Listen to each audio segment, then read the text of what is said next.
Hello students, welcome. स्वागत आपका अपने चैनल पीएस इंस्टीट्यूट में। डियर स्टूडेंट्स, आई होप कि आप पीछे चैप्टर 2 तक पढ़ाई कर चुके होंगे। आज हम इसमें पढ़ाई करेंगे क्लास 10 का चैप्टर 3। एक्सरसाइज है आपका 3.1। चैप्टर का नाम है pair of linear equation into variables. इसमें दो चर वाले रैखिक समीकरण युग, इसमें आपको दो चर मिलेंगे। आई होप कि आप चैप्टर नंबर 1 और 2 की पढ़ाई कर चुके होंगे। तो चलिए हम चैप्टर नंबर 3 शुरू करते हैं। चलिए अब हम अपना सवाल नंबर 2 को हल करते हैं। देखिए यहाँ पे सवाल नंबर 2 क्या कह रहा है। ये हो गया आपका सवाल नंबर 2। क्रिकेट टीम के एक कोच ने यहाँ पे रहे ने 3900 में तीन बल्ले तथा 6 गेंदें, यहाँ पर 3 बल्ले और 6 गेंदें खरीदी। बाद में उसने एक और बल्ला तथा उसी प्रकार की 3 गेंदें 1300 में खरीदी। इस स्थिति को आपको बीजगणित और ज्यामितीय रूप में दिखाना है, ठीक वैसे जैसे आपने पहले सवाल में दिखाया था। तो आइए हम इसमें पहले हल करते हैं। हम इसमें भी मानेंगे माना यहाँ पे हो गया आपका एक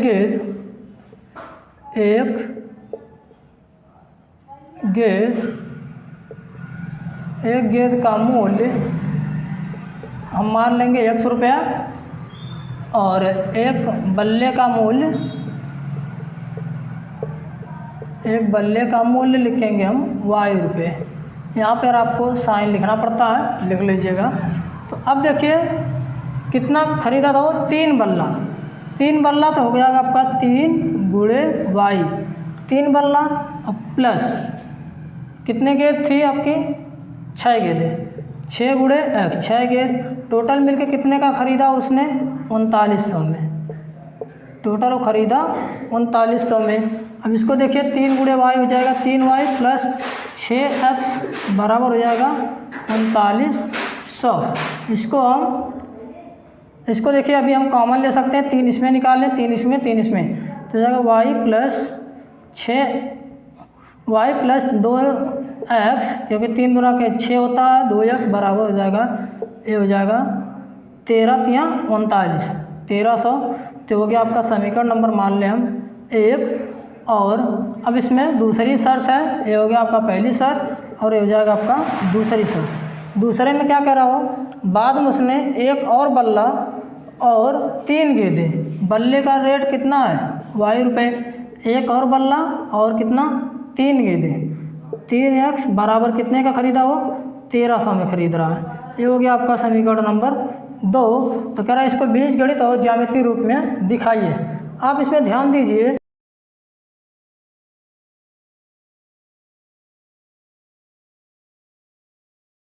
उत्तर आपको मिल जाएगा। तो चलिए अब हम यहाँ पे x और y का मान निकालते हैं। तो ठीक पिछले सवाल की तरह हम यहाँ पे फिर से एक बॉक्स बनाएंगे। इस बॉक्स में हम रखेंगे x और y का मान। इसमें हो गया x, ये हो गया आपका y। इसको हम कर लेते हैं। तो यहाँ पे मान लेते हैं, यहाँ पे समीकरण लिखे हम y प्लस 2x बराबर है 1300। तो y बराबर हम लिखें माइनस 2x प्लस 1300, ठीक है। अब यहाँ पर देखिए, अगर हम यहाँ पे x का मान, ध्यान रखिए यहाँ पे अगर x का मान हम 200 मान लें, अगर x का मान लेते हैं कि 200 हुआ तो 2 दूना के कितना हो जाएगा 400। इस 13 में से 400 हमें घटाना है तो कितना आएगा 900 आ जाएगा। अगर हम x का मान मानेंगे 200 तो y का मान कितना आएगा 900। अब अगर मान लो y का मान, हम x का मान मान लेते हैं 400, मान लेते हैं x का मान मानेंगे 400 तो 4 दूना कितना होता है 800, और जब इसको घटाएंगे तो कितना बचेगा 500। अब अगर मान लेते हैं इसका मान हम 600 मान लेते हैं, अगर x का मान माने हम 600 तो 6 दूना हो जाएगा 1200, तो y का मान कितना हो जाएगा 100। तो जब आप ग्राफ बनाएंगे तो ग्राफ बनाते समय आप ध्यान रखिएगा इसमें कि इसको मान लेते हैं 100, इसको मानेंगे आप 200, इसको मानेंगे आप 300, इसको मानेंगे आप 400, इसको 500, इसको मानेंगे आप 600। यक्स में मैक्सिमम 6 है तो आप 600 तक मान लीजिए, और वाई में आप देखिए 900 तक मान लीजिए। इसको मानिए 100, इसको 200, इसको 300, इसको होगा आपका 400, 500, 600, 700, 800 और यहाँ पे 900। तो अब देखिए 900 के बाद 200 है, तो y में आपका 900, आपका एक जो समीकरण बनेगा यहाँ से, इसको आप देखिए काटेंगे, जब इसको मिलाएंगे आप ये वाला बनेगा, या तो आप 4 और 500 का मिला लीजिए। यक्स में कितना 400, यक्स में 400, y में 500, इस वाले लाइन को आप मिला लीजिए यहाँ पे इसको आप लिखिए y प्लस 2x बराबर हो जाएगा 1300, ये 1300 हो जाएगा। इस तरीके से आपका ये सवाल नंबर 2 भी समाप्त हुआ। आइए अब हम सवाल नंबर 3 को हल करते हैं। आपका संख्या रेखा पर नहीं, ये आपका ज्यामितीय रूप में दिखा दिया गया है और ये आपका बीजगणित रूप में यहाँ पर लगाया गया है। तो चलिए अब हम सवाल नंबर 3 की पढ़ाई करते हैं। देखिए कह रहा है यहाँ पे 2 केजी सेब और 1 केजी अंगूर, 2 केजी सेब 1 केजी अंगूर का मूल्य किसी दिन 1300 रुपये था। मान लेते हैं कि आज मान लेते हैं कि इसका जो रेट है दोनों का मिला के 1300 रुपये है। करा 1 महीने बाद 4 किलो सेब और 2 किलो अंगूर का जो मूल्य हो जाएगा वो आपका है 300 रुपये।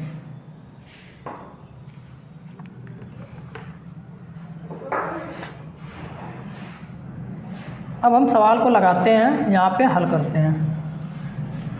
मान लेते हैं, माना सेब का मूल्य बराबर है 100 रुपये और अंगूर का मूल्य है, अंगूर का मूल्य मान लेते हैं y रुपया है। ये आज का है, कह रहा कि किसी दिन, मान लो ये आज का है, और अब हम 1 महीने बाद की बात करेंगे। तो आज का पहले हम हल कर लें। क्या है 2 किलो सेब है, तो 2 किलो सेब है, 2 गुणे x यानी 2 किलो सेब प्लस 3 किलो अंगूर है, 3 गुणे y बराबर कितने का मिल रहा है 1300 का। तो 2x प्लस 3y बराबर 1300, ये होगा आपकी शर्त 1। अब दूसरी शर्त कह रहा है 1 महीने बाद, यहाँ पे 1 महीने बाद, 1 माह बाद।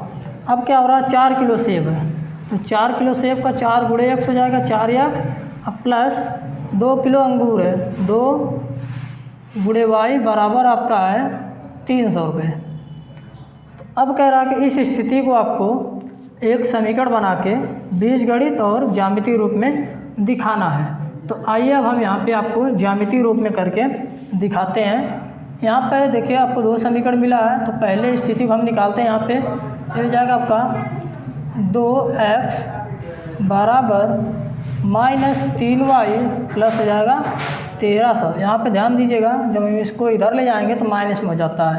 तो हम यहाँ पे एक ग्राफ बना लें, पहले बॉक्स बना लें हम यहाँ पे मान निकालने के लिए। ये मान लो x है और ये y है। अब ध्यान से समझिए, ये आपका 1300 और ये आपका 2x है। अगर हम यहाँ पे y का मान 100 मान, ये y का मान मान लो 200 है, y का मान अगर 200 है तो देखते हैं x का मान क्या आएगा। ये हो जाएगा 2x बराबर -3 गुणे y का मान हमने 200 लिया है, अब प्लस आपका हो जाएगा 1300। 3 गुना कितना हो जाएगा 600, अब प्लस हो जाएगा आपका ये 1300। इधर हम घटाएंगे तो कितना हो जाएगा, ये हो जाएगा 700, क्योंकि 13 में से 6 गया 7 बचा, ये प्लस में हो जाएगा और ये हो जाएगा 2x। तो x बराबर कितना हो जाएगा, इसको जब भाग देंगे 350 आ जाएगा, 350। अगर हम y को मानेंगे 200 तो x आएगा 350 आ जाएगा। अब अगर हम मान लें यहाँ पर y का मान, हम मान लें y का मान अगर हम मान लें आपका 300 रुपये, y का मान अगर हम 300 रुपये मान लें तो देखिए यहाँ पे हम लगाते हैं, ये समीकरण आप अपने से लगाइएगा, इसको मैं एक हल करके बता दे रहा हूँ। y का मान 300 अगर मान लेते हैं, देखिए आपके समीकरण क्या है, 2x है, 2x बराबर है -3y प्लस आपका है 1300। तो हम यहाँ पे मानेंगे 2x बराबर -3 गुणे y का मान हम क्या मान रहे हैं 300, तो ये होगा 300 प्लस हो जाएगा आपका 1300, 3 तरीका हो जाएगा कितना 900, प्लस माइनस है तो माइनस, प्लस हो जाएगा आपका 1300। इधर देखिए घटेगा तो कितना होगा 400, इधर 2x, तो x बराबर जब 2 का भाग देंगे कितना हो जाएगा 200। इसका मतलब अगर हम y का मान मानेंगे 300 रुपये तो x का मान कितना आएगा, ये हो जाएगा 200 रुपये। ठीक है, यहाँ पर आपका आ गया 200 रुपये। और अब हम यहाँ पे एक और मान लेते हैं, चलिए हम मान लेते हैं यहाँ पे y का मान 400 रुपये रख देते हैं। y का मान 200 रखा, 300, अब 400 रख देते हैं। ये आपका 2x था बराबर है 3y -3y प्लस 1300 है।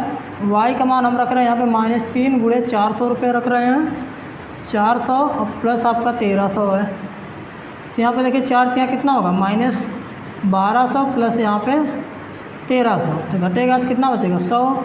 यहाँ पर जाएगा 2x, तो जब x बराबर करेंगे कितना हो जाएगा 50। तो यहाँ पर अगर हम मान लेंगे y का मान अगर 400 मान रहे हैं तो x का मान कितना आएगा, ये आएगा 50। और हम ग्राफ यहाँ पे दिखाते हैं आपको, देखिए ग्राफ क्या बन रहा है आपका। हम यहाँ पे एक को मानेंगे 100, एक को 100 मानेंगे, यहाँ पे 200, 300 है, यहाँ पे मान लें 400। ठीक है, इधर हम मानेंगे 100, 200, 300, 400 और यहाँ पे मान लें 500। अब देखिए यहाँ पे y में कितना 200, y में 200, x में 350 यहाँ पर आएगा। तो यहाँ पे आप चाहे तो एक लाइन यहाँ पे बना लीजिए, इसको यहाँ पे आप लिखेंगे x, यहाँ पे लिखेंगे 2x बराबर होगा -3y प्लस क्या हो जाएगा आपका 1300 रुपये। आप इस समीकरण को बना सकते हैं, यहाँ पर आपको मान लिखना पड़ेगा। तो आप लिखेंगे यहाँ पर, जो यहाँ पे मान लिया आपने यह 350 और y में लिया आपने 200। ठीक है, इस तरीके से अगर आप y का 300 वाला मान लेना चाहते हैं, ये वाला मान, तो x में कितना करेंगे 200। तो यहाँ से जब आप इसको काटेंगे तो ये आपको कुछ इस तरह कटेगा। तो इस वाले लाइन को, ये जो है इसको आप लिखेंगे 2x बराबर होगा 3y -3y प्लस हो जाएगा आपका 1300। यहाँ पे जो मान रखेंगे, यहाँ का मान रख दे रहा हूँ, आप रखेंगे यहाँ पे x में है 400, तो पहले का हम x लिखते हैं, ये होगा आपका y का 300 रुपये। तो आई होप कि आप ये समझ गए होंगे कि कैसे आपको लगाना है। देखिए बीजगणित रूप में था, ये आपका 1 और यहाँ पर समीकरण नंबर 2 है, ये आपका बीजगणित रूप में आ गया है समीकरण नंबर 2 बीजगणित रूप में है। इसको आप चाहेंगे तो 2 देखिए कामा ले लेंगे, दोनों में से 2 कामा लेंगे तो कितना हो जाएगा, ये हो जाएगा 2x और इधर हो जाएगा प्लस y बराबर हो जाएगा 150। इसको समीकरण नंबर 2 मान के आप हल कर सकते हैं। ठीक है डियर स्टूडेंट्स, आई होप कि आपको समझ में आया होगा। और अगर आपको कोई दिक्कत होती है तो आप नीचे कमेंट बॉक्स में कमेंट करना ना भूलिए, कमेंट ज़रूर करिए। और अगर आपका कोई दोस्त है जिसको सवाल लगाने में समस्या है या उसको समझ में नहीं आता, तो आप इसे शेयर कर सकते हैं अपने दोस्तों के पास, ताकि आपके साथ साथ उनकी भी पढ़ाई हो सके। चलिए हम मिलते हैं आपसे अगले चैप्टर के साथ, जो आपका होगा चैप्टर नंबर 3 ही रहेगा, एक्सरसाइज 3.2 के साथ मिलेंगे। वीडियो देखने के लिए आपका बहुत बहुत धन्यवाद। Thank you.